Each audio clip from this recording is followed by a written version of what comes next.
جب تمہارے پاس استطاعت ہو تو وہ سہارا بنو جو کبھی خود تمہیں چاہیے تھا۔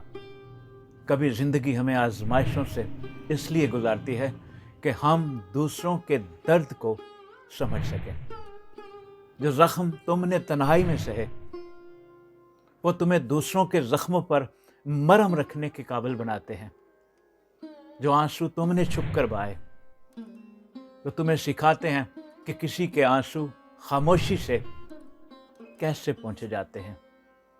اس لیے جب وقت تمہیں طاقت دے تو وہ روشنی بن جانا جو کبھی اندھیروں میں تمہیں چاہیے تھی۔